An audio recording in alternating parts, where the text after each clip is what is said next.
Jim was probably the most thoughtful person I knew. I don't think he ever forgot an important holiday event. He loved buying flowers.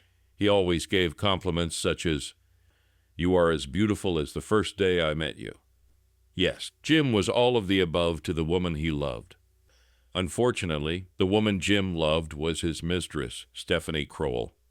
I, his wife, Lisa Langley, on the other hand, was more like a servant, keeping his house clean, cooking dinner and running his errands, even though my work hours were as long as his.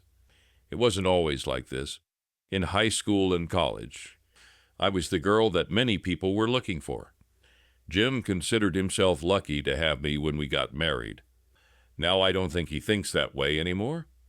The legitimate question is, why am I putting up with this? The answer to this question is complex, but mostly has to do with my poor self-esteem, which is a result of the fact that I have gained a lot of weight since marrying Jim. My weight gain was a result of the deaths of my sister and beloved cousin, the bankruptcy of the first company I worked for after college, and Jim's affair with Stephanie, which began when he was unable to provide me with emotional support. While I was gaining weight, he stuck to Stephanie. Between my weight gain, the deaths of my loved ones, and Jim's infidelity, which he didn't try very hard to hide, I was depressed. The only thing that made me happy was that my new job was challenging and financially rewarding, and that seemed to be the only thing keeping me sane. I don't know how long I would have kept this up if it weren't for a chance meeting one Thursday at the grocery store near my office. I was picking up my usual turkey Reuben sandwich when I literally ran into Phil Whitaker. Phil is a guy I knew in high school that I was friends with, although we never actually dated one-on-one. I think he was too shy to ask me out. "Hi, Lisa," he said, staring at me for a few seconds. It took him a while to recognize me because of my weight gain. "Hi, Phil," I smiled, forcedly. "I thought you left." "I returned about 6 months ago because of good business opportunities. Do you mind if I join you for lunch once our orders are ready?" "On the contrary, I'll be glad," I answered, this time with a relaxed smile, while Phil ate his roast beef sandwich and I ate my turkey Reuben. We looked at each other for 10 or 15 minutes. Then, after a long pause, Phil looked into my soul and said, "Why are you depressed, and what can I do to help?" I squeezed out a laugh. "I guess you haven't changed since high school in terms of your straightforwardness." "Not at all. I'm trying. It's a long story, and I need to get back to work," I muttered, trying to avoid any unpleasant conversation. "Well, since I'm divorced and have nothing to do tonight, why don't we meet and discuss it? It can't take more than 3 hours, can it?" "Are you serious?" "Like a heart attack. There's no way you would look like this and be 30 pounds overweight. If there wasn't a serious problem, and I really care about you and want to help." As I already said, he never minced words. I knew Jim would most likely be with his mistress Stephanie. So I said to myself, "Why not? Where would you like to meet?" "In one of the Planet Fitness franchises that I own. We will choose the one closest to your home." "Where do you live?" "I live in the northern suburbs on Delaney Street." "Great.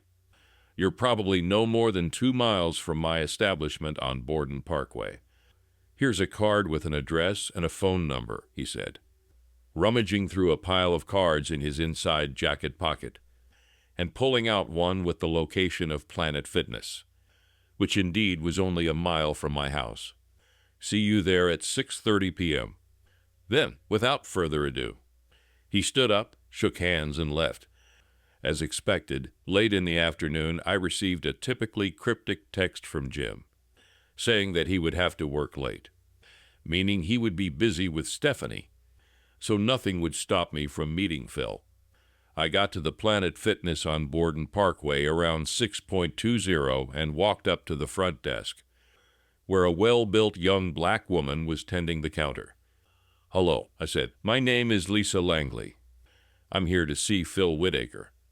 "Oh, hi, Lisa." She smiled. "I'm Amanda. Phil called and said he'll be a few minutes late, but I need to make you feel at home." "Nice," I smiled. So how do you know Phil? We went to high school together. Was he the smartest and most charming guy in school? Like he is now with a smile? Probably so. Does this place belong to Phil? Not only this, he has 2 more in the city center and in the southern suburbs, as well as several other businesses, I'm told. He must be the most successful 28-year-old guy in the whole area, Amanda replied. What is he like as a boss? He's great. He pays above market, treats everyone well, makes sure employee morale is high. But she then giggled. If you screw up, he'll say it to your face. Give you one chance to improve, and the second time will fire. I like that in a guy determined and no nonsense. It seemed that Amanda was completely smitten with Phil. And why not? He was a handsome, successful guy. Amanda and I chatted for another 5 minutes or so. She said hello to the 6 or 7 regulars who had come in during that time, briefly interrupting our conversation. And then Phil walked in. Amanda and the other 2 employees, who I guessed were the physical trainers, had big smiles on their faces. He greeted all 3 with his trademark smile and called them by their full names, then greeted me. Sorry, I'm late. No explanation is required. I cut him off. Okay, then let's go to my office. He turned to Amanda and said, Amanda, please don't let anyone interrupt us unless it's an emergency. Got it, Phil. I got the feeling that Amanda didn't think I was a threat because I was 30-something pounds overweight. So she smiled at me. We went into Phil's office, which had glass walls so anyone could see inside. I'm guessing he wanted his employees to know he wasn't having any illicit meetings. After handing me a bottle of Perrier and making sure I was comfortable, Phil got straight to the point. So Lisa, come on. For some reason, perhaps because I knew I could trust Phil and I hadn't been able to relieve myself. For months, my whole sad story came out. After just 45 minutes, I recounted my entire pathetic story and cried quietly. He handed me a box of tissues. When I finished, he said, I'm not a psychiatrist, but I know what you need. You need exercise. The endorphins produced by exercise will relieve any malaise or depression, whatever it may be, within a month. Once you're back to your normal weight with more muscle, you can make a rational decision about what to do next. Do you really think so? I know it. And to hell with your cheating husband. You set a time for your workouts without regard to it. Besides, I suggest you figure out what it takes to get a divorce on the best terms. And you should also immediately separate your finances. Phil snapped. I don't know. I began to answer. Phil didn't like my reserve. Gesturing for me to stay put, he picked up his phone and made a call. Hello, Bert. I'm sorry to bother you at home, but I need you to help my friend. When can you see her, tomorrow or Saturday? I was a little shocked. After Phil had listened for a while, he turned to me and said, Bert is a financial genius and my financial manager. He could meet you tomorrow at 1 o'clock in the afternoon or any other Saturday morning. His office is about a mile away. What's right for you? Like an automatic machine, I answered. It would be nice tomorrow at 1 o'clock in the afternoon. Great. Phil smiled. Then talking on the phone, he said, Her name is Lisa Langley. She will be there tomorrow at 1 o'clock in the afternoon. I'll tell her to take all the financial information she can with her. After Phil and Bert had apparently exchanged a few good-natured jokes, culminating with Phil saying, I'll kick your ass at handball on Saturday if you're brave enough to show up. He interrupted the conversation. Bert, genius. He will help you separate your finances from Jim and invest your money wisely. His first consultation is free, but after that, you will have to negotiate his fee. As soon as he presents his rates, tell him that if he doesn't give you a 50% discount, I will kick his ass. Now let's talk about pie.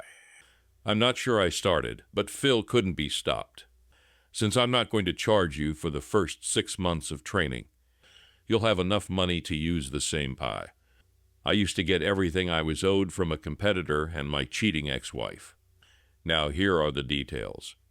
There seemed to be no way for me to object to what he was dictating. Obviously, he had my life planned out for me as he briefed me on my training for the next 6 months and arranged to go with me to a meeting with a private investigator the following Monday, although I was able to put it aside. I have to start my fitness class on Saturday and train 5 days a week. He also gave me a nutritional information sheet to improve fitness and combat depression. When we finished, he took me indoors and introduced me to Simone and Gretchen, the trainers who would be working with me. Simone looked like a woman, an African chief, 6 feet of steel muscles, and Gretchen looked like a princess, an 18th century Viking warrior, who was even taller and more muscular than Simone. I could tell by their handshakes that they could crush me without breaking a sweat. As I left, I said, "Thank you, Phil." I keep thinking, will I really survive? "Damn it, you'll prosper," he smiled. "See you on Saturday at your first training session."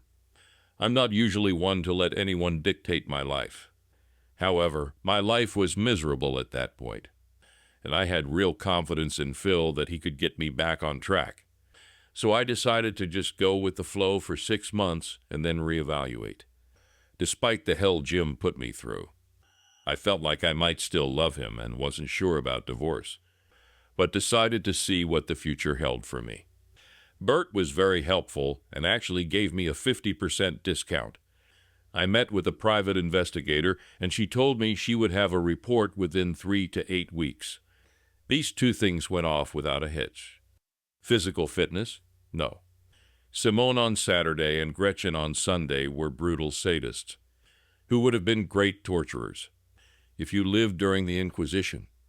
They had smiles on their faces and words of encouragement as they tormented my body during 90-minute workouts both days. I probably would have burst into tears halfway through Sunday's workout if Phil hadn't shown up, smiled at me, told me I was looking better already, and told Gretchen to keep up the good work. After my body was emptied 5 times in the first week, something changed. I was in so much pain when I got home that after a quick dinner, whether Jim was there or not, I would fall into a deep sleep, much better sleep than I had had since my sister died. After the second week, my workouts no longer hurt as much, and I was really excited when I saw that I had lost 8 pounds in just 2 weeks. After 3 weeks, I felt better than I had in a long time, and was even more productive than before. Additionally, I no longer focused on the unhappiness in my life, and truly began to believe that soon my depression would be a thing of the past. I couldn't bring myself to meet with the private investigator to get the full report, because once I had ironclad evidence of Jim's infidelity, I would have to make a decision. I begged Phil to give me a few more weeks, and he agreed, as he seemed very pleased with my physical progress. Over the next 4 weeks, I lost another 14 pounds. And felt more energetic than I had ever felt in my life. I'm down to 139 pounds, and according to Gretchen, I should be able to get back to 130 within 5 to 6 weeks. She said I couldn't get any lower than that because I had more muscle now than when I weighed 127. The new sense of inner energy did bring with it a problem. I was starting to get excited, and I started to lust after Phil. Luckily, by adding yoga to my strength and conditioning routine, I was able to get my thoughts under control. When I finally met with the pie and Phil at his insistence for her report 2 months later, she had some very interesting information. Her name is Samantha Price, but she insisted on being called Sam. "Okay, Sam, what do you have?" Phil and I asked at the same time. "Obviously, your husband Jim has never taken Michael Bolton's song, 'When a Man Loves a Woman,' to heart," she giggled, "because he's being played like a sucker." "What exactly?" "As you already know, Jim is having a torrid affair with Stephanie Crowell, and I have photos and videos to prove it. What you don't know is that she's actually deceiving him, cleverly deceiving him, something Jim has no idea about. Jim is obviously convinced that Stephanie loves him and will eventually agree to marry him. However, he's unwilling to leave you and divorce you until she's ready for it, and she slows him down by saying that she's still technically married to a guy she says is Alan Crowell. No such guy exists, and she is not married. But she has a sexual relationship and complicity in crimes with a guy named Warren Bates. Stephanie talked Jim into funding her sham divorce case from Alan Crowell, and more to the tune of approximately $70,000. So far, it was a shock. As far as I knew, he did not receive this money from me. But perhaps I was mistaken. Where did he get this money? From two sources. He cashed out his retirement account, paid a fine, and got a second mortgage on your house. Here is a copy of the documents. I suspect your signature there is forged. Sam pushed the papers towards Phil and me. I probably would have cried when I saw my fake signature, which was supposedly notarized, but Phil's curse words brought me out of it. "Rotten son of a bitch," he growled. "What I've told you so far is mostly the bad part," Sam said. "Now the good part, and why I mentioned the Michael Bolton song, like the song says she's bad, but he doesn't see it. And he gets really mad at his good friend who warned him about Stephanie and told him to check if she was playing with him." "Who are we talking about?" I asked. "Do you know Will?" "Lemsona." I wondered why I hadn't heard from or seen Will for the last couple of months. He used to come to us often and was friends with Jim. Now Stephanie's plan is to take another $50,000 or so from him while she and Bates work on another bank scam. Then she warned the Bates are going to run away. Sam continued. "How is she going to get another $50,000 in the latest audio recording of their conversation? We have Jim seems a little reluctant to agree to this, but I'm sure that with better sex, she can get him to fake a loan request or somehow take advantage of savings and jewelry stored in the safe." Sam continued. "Luckily, Bert had already completely separated our finances, and I had already transferred everything from our joint safe deposit box to one of my own safe deposit boxes at another bank that Jim doesn't know about. So without outright fraud, Jim won't be able to pull this off. However, his actions showed that he is capable of any fraud." Then a wide smile appeared on Sam's face. "So as the song says, to paraphrase, she will bring him a lot of suffering because she is taking him for a fool, and he will be the last one to know. So what should I do?" Phil took control. "Bring this information to Jim's attention. Tell him that if he doesn't correct the situation immediately, you will arrest him and those who helped him fake second mortgage for fraud. Then let's look at his reaction." Sam added, "I like this idea. My Uncle Fred Morton is a police department fraud detective who I can ask for help if it comes down to it." I wasn't quite sure if I was ready for confrontation. I'd been avoiding it for almost 2 years. But then Phil said, "Let me take you to dinner and we can talk about it." Phil actually invited me to dinner at a nice restaurant.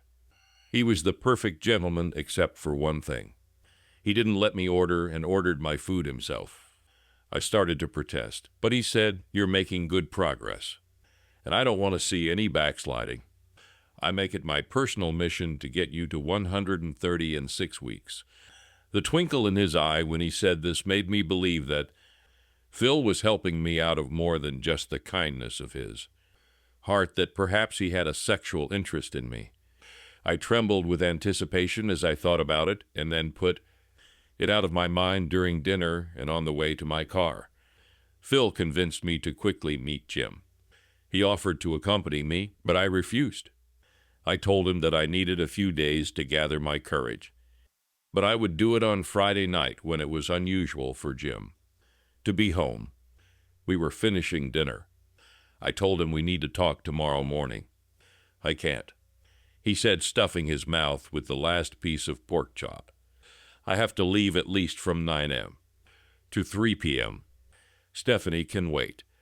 I growled, revealing to him for the first time that I knew his lover's name. You will either hear me at this table tomorrow at 9 o'clock, or I will call Detective Morton from the fraud squad.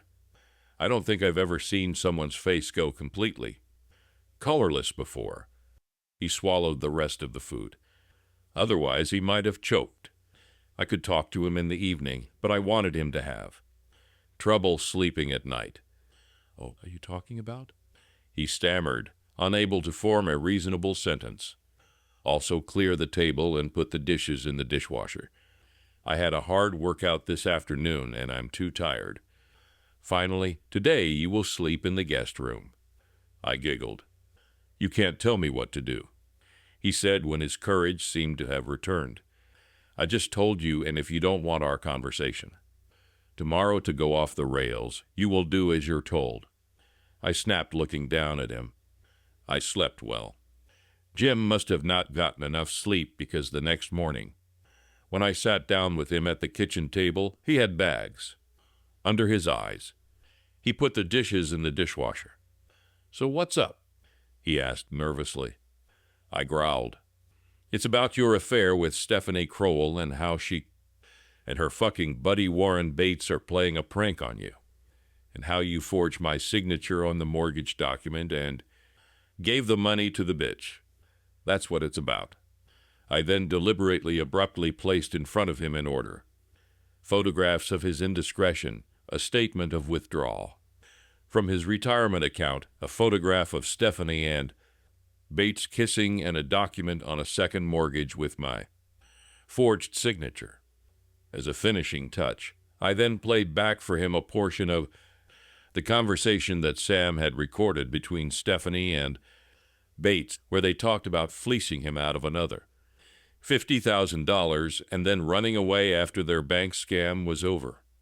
I thought Jim make faint, but somehow he kept himself under control after looking between the documents on the tablet out into space, and that made for a good 10 minutes. Hay finally spoke. I do not know what to say. Of course you have nothing to say.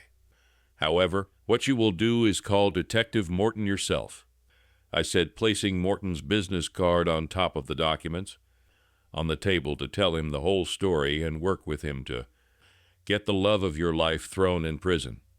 If you do this, you can probably make a deal to avoid going to jail for forging my signature. If not, I'll do it myself. I'll put forward charges against you. Stephanie is not the love of my life. You are, he began to say to his displeasure. His lie was interrupted by my laughter. When I regained my composure, I said, do you really think I'm stupid enough to believe that, considering how you've treated me for the last 2 years, I'm giving you until 5 p.m. Monday to call Morton. After this, I'll call him and you won't like it.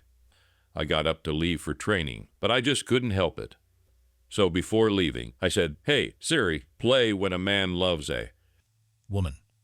As I walked out the door with my gym bag, I heard she can bring him such suffering if she takes him for a fool.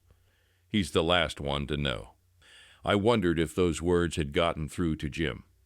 Jim got really lucky when he talked to the cops. Even though I told Jim he could get probation, I didn't really believe it. But it turns out that the other scam that Crowell and Bates pulled was really serious. So the cops were really out to get them over the next 6 weeks. With Jim's help, the cops actually tracked down Crowell and Bates, and by raiding their apartment were able to obtain incriminating evidence about a high-profile bank scam. Thus, after pleading guilty to 1 count of second mortgage fraud, Jim was given 2 years probation for his cooperation.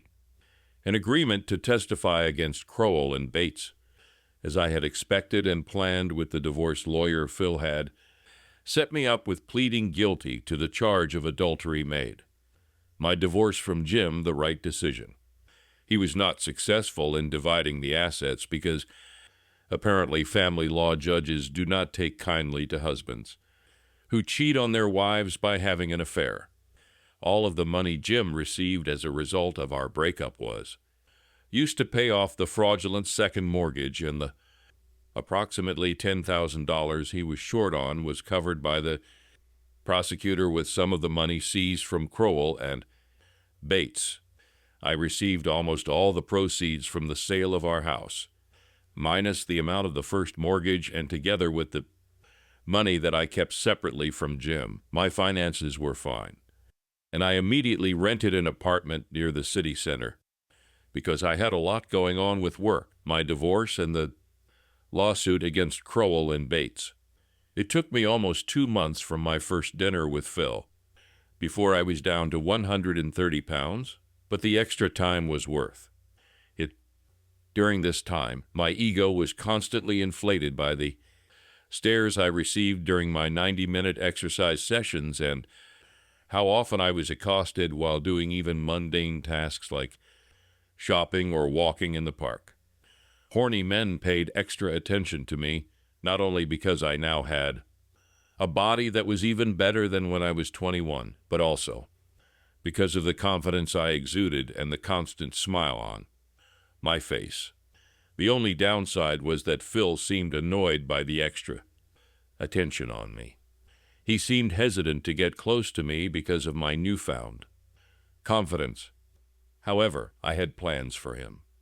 When my quickie divorce was almost complete, I walked into Phil's office wearing my skimpiest workout clothes soaked with sweat.